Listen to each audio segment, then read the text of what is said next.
Hé toi, arrête tout et mate ton écran. Ça, c'est le texte où on t'explique qu'il faut pas rouler comme un débile. Quand tu sors de chez toi, tu fais comme nous. Tu mets ta dorsale, tout ton matos et après, cool. Sur les images qui vont suivre, la circulation est arrêtée. Toi, si tu fais le con, c'est elle qui t'arrêtera. Alors pas de conneries, c'est clair ?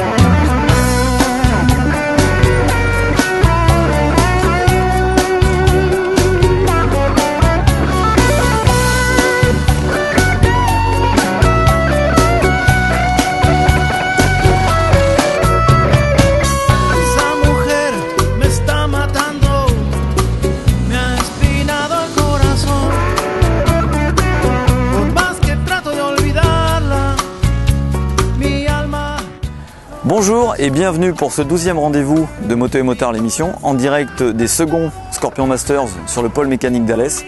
Mais avant de commencer, une grosse pensée au nom de toute l'équipe Moto et Motard pour un grand bonhomme qui nous a quittés, Marco Simoncelli. Ciao Marco, à bientôt. Au sommaire de cette émission, Bader sur la dernière production Kawa, le R6N. Ensuite, Karine et Will qui font des étincelles pendant le mototour. Et votre serviteur au guidon de la Husqvarna Nuda sur les petites routes de Sardaigne.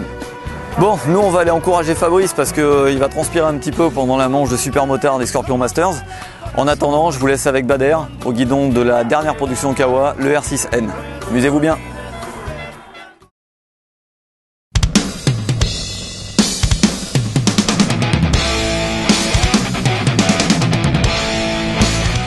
Une gueule d'enfer. Un moteur qui kiffe prendre des tours, une partie cycle lookée et efficace, 6500 €. Kawasaki a encore mis le paquet.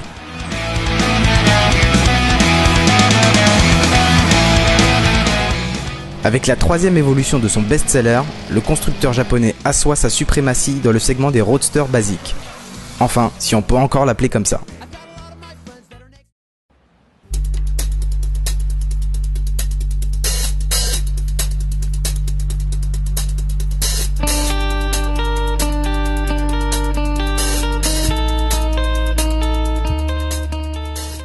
Matez-moi ce petit monstre. Il ne vous rappelle rien? Un truc qui commencerait par un Z et qui finirait par un 1000? Eh oui, la petite Kawette grandit et veut ressembler au grand frère. La ligne abandonne la mode de l'élégance fine pour rejoindre celle des brutasses aux dorsaux surdéveloppés. Oui, le nouveau réservoir haut basculé sur l'avant peut choquer à première vue, mais il est cohérent avec le nouveau bloc optique au regard méchant fixé plus près de la fourche. Comme si elle avait la tête rentrée dans les épaules, matérialisé ici par ses sympathiques petits caches de fourche avant de mettre le coup de boule fatal à la concurrence. Vénère la nouvelle Kawette? Esthétiquement, c'est certain. Tellement qu'elle a doublé la mise côté finition et partie cycle. Cadre et bras oscillants comptent désormais 2 fois plus de tubes, toujours dans le but de nourrir davantage les yeux.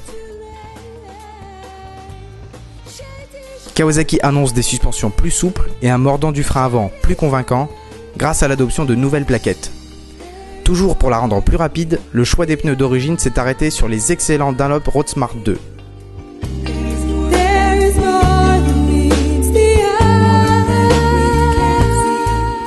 Côté moteur, pas de révolution.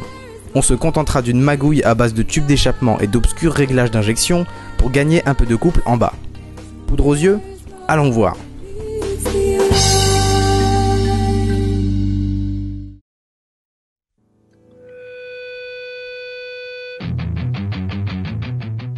La Kawasaki ER6N s'adresse non seulement aux débutants, hommes ou femmes, mais aussi aux motards sur le retour, aux petits, aux grands, bref à tout plein de monde. Déjà parce que sa prise en main est immédiate, grâce à une selle basse, à peine rehaussée sur ce millésime, mais aussi à une étroitesse impressionnante, encore accentuée cette année. Le confort s'améliore grâce à une selle plus moelleuse et la maniabilité fait des ravages en ville, avec un rayon de braquage très court et un guidon rallongé de 2 cm pour plus de facilité. À bas régime, le moteur respire un peu plus et reprend en 6 dès 3000 tours sans cogner et sans consommer. Si, c'est le nouveau bloc compteur avec indicateur de conso qui le dit. Il dispose même d'un petit voyant écho qui s'allume quand le pilote se traîne trop respecte sa planète en adoptant une conduite coulée. Sympa, mais bon, on la préfère quand elle est plus gourmande.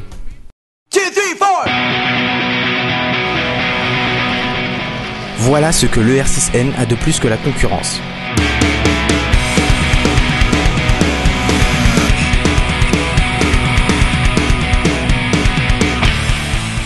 C'est pas la petite nunuche timide qui se laisse tirer les cheveux sans riposter. Elle possède un vrai caractère de peste quand vous la titillez. De 7000 à 9500 tours, le bicylindre parallèle développe toute sa rage, sa violence et sa haine au travers de 72 petits poneys. Bon, si le chiffre n'est pas impressionnant, la poussée est réellement convaincante, tout comme le comportement volontaire du bloc qui n'abandonne jamais avant le rupteur à 11 500 tours.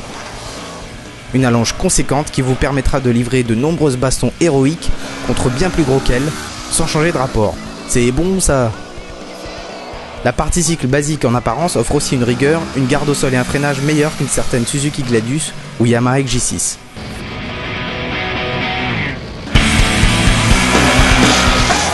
Le bilan de tout ça, c'est qu'on ne peut que aimer la nouvelle Cahuète qui devient plus polyvalente qu'avant. Proposé à ce tarif, le R6N 3e du nom n'est pas prête de laisser sa place aux avant-postes des ventes nationales. C'est peut-être une petite moto, mais quand même, quand tu l'emmènes bien, elle donne vachement faim. Alors je crois qu'on va aller bouffer là. Hein, Rex? Hein?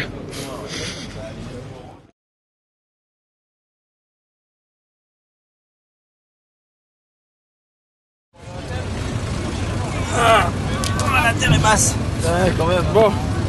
Merci mon cher monsieur. Si monsieur veut bien sauter la porte. Tu peux m'amener mes bagages là-bas, ça serait avec plaisir. Bon, ça va, allez, on y va. T'as déjà vu notre photographe faire de l'huile? Voilà. Et ben là, il est... Ça fait du bien, ça change.